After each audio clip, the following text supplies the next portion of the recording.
crime rate sa bansa sa unang kalahati ng taon, ayon po yan sa Philippine National Police. Pero sabi ni Pangulong Bongbong Marcos, hindi yan sapat kung sa pakiramdam ng mga tao ay hindi ligtas maglakad sa labas.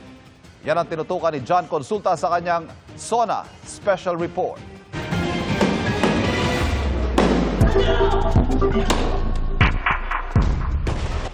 Noong nakaraang taon, sunod-sunod ang mga raid sa mga hub ng Philippine Offshore Gaming Operations o POGO. Pati ang pag-aresto sa mga umunoy sangkot. You have the right to remain silent. I'm Paul. Hey, Alice. What happened? Nothing happened. You just follow us, okay? Okay, let me change. Kasama riyan si dating Bamban Mayor Alice Guo. Utos ni Pangulong Bongbong Marcos sa kanyang SONA noong 2024. Effective today, all POGOs are banned.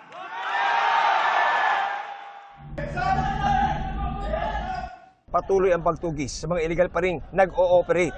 Ang POGO raw kasi nagsasangay sa samut-saring krimen tulad ng human trafficking, pati ang mga online scamming, isang uri ng cybercrime.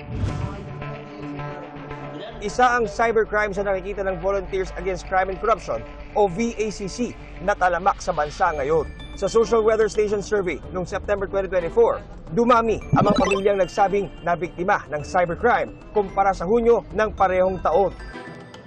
Ngayong taon, sa mahigit 5,000 inaresto ng PNP dahil sa cybercrime, marami ay dating nagtrabaho sa mga POGO. Masyadong laganap ngayon sa social media na walang accountability.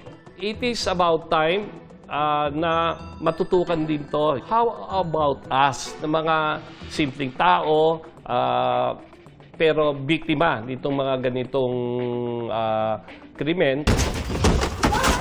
Magdamit ka muna, bebe. Magdamit mo. Isa pang uri ng cybercrime ang online kalaswaan na mga menor de edad ang biktima. Mula mahigit 400,000 noong 2019, umabot sa 2.7 million noong 2023 ang mga nireport na hinihinalang online sexual abuse or exploitation of children o OSAEC sa Pilipinas. Pinag-aaralan namin pati yung mga modus operandi, mga emerging trends, kung paano ginagamit ang teknolohiya sa OSAEC, online exploitation of children. Pinag-aaralan din namin yung paano ang money transfer na anonymous gamit ang mga cryptocurrency at saka yung mga online transaction, mga e-wallet. Positive, shabu. Isa pang problema, ang matagal ng paglaganap ng illegal na droga sa bansa ayon sa VACC. Ang Philippine Drug Enforcement Agency o PDEA, tone-tonelada ang nasa droga kamakailan sa mga kahiwalay na interdiction operations, mapadagat man o lupa. Part to kasi ito ng surge ng production ng methamphetamine or shabu dyan sa Myanmar.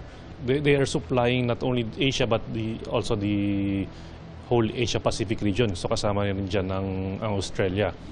Ang Philippines, naging transshipment area din po ito. They would like to flood the market, mapunta sana yung income. Yun ang ginagamit ngayon dun sa conflict area dyan sa Myanmar.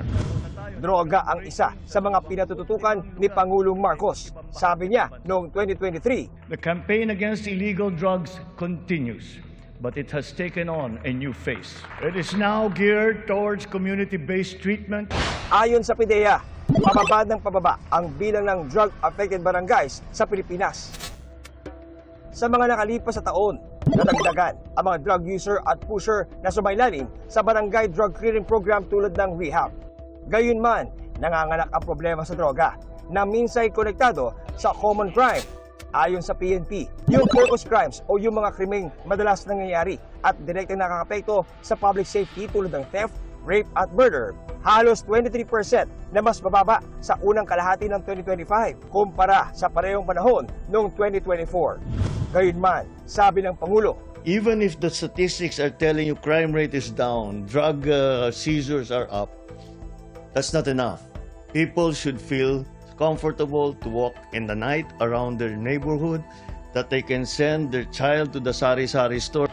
Sa survey nga ng SWS noong September 2024, 48% ang nagsabing natatakot silang maglakad sa labas paggabi dahil hindi ligtas. Sabi ng VACC, isa pang dapat tutukan ang mga kidnapping na walang pinipiling edad. Hindi po natin makakalimutan yung 14-year-old boy na student from Taguig, BGC, kung saan kidnap, pinutulan ng daliri. Yung kidnapping case ni Anson Ke, kung saan isang bilyonaryo, mataas na tao, negosyante, pinatay pati driver niya. Doon nakaka-alarma ito, no? Malalaking tao, nakikidnap, pinapatay, mas nakaka-alarma, nakakabahala sa ating ordinaryong tao.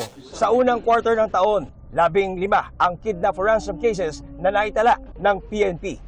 I believe na the PNP had reacted properly and we had already in place programs para masawata ang iba pang mga future incidents ng kidnapping. Kabilang sa mga kontrobersyal na kaso ng mga pagdukot sa mga nakalipas na taon, ang pagkawala ng 34 na sabongero mula 2021 hanggang 2022. Ang mga kaanak ng missing sabongeros halos nawalan ng pag-asa dahil walang usad ang kaso. Hanggang sa nitong Hunyo, muli itong umingay ng eksklusibong ibinunyag sa 24 oras ng isa sa mga suspect na si Dondon Patidongan alias Totoy kung nasaan ang mga missing sabongero. Nakabaon na yan doon sa talik. Kung hukain yun, mga buto-buto na lang. Muling nabuhay ang investigasyon at naglungsad ng search and retrieval operations sa Taal Lake. Pagsisiguro ng mga otoridad, pananagutin nila ang lahat ng dapat managot at bibigyan hustisya ang mga missing sabongero. Para po sa BACC, ano po yung mga bagay na dapat gawin ng pamahalaan para mas mabantayan, mapalakas ang ating kapayapaan at kaligtasan ng ating mga mamamayan? Less talk, more solutions, immediate actions, nobody's above the law, at yung political will, no? Yun ang hinihiling namin. Para sa GMA Integrated News, John Consulta, nakatutok 24 oras.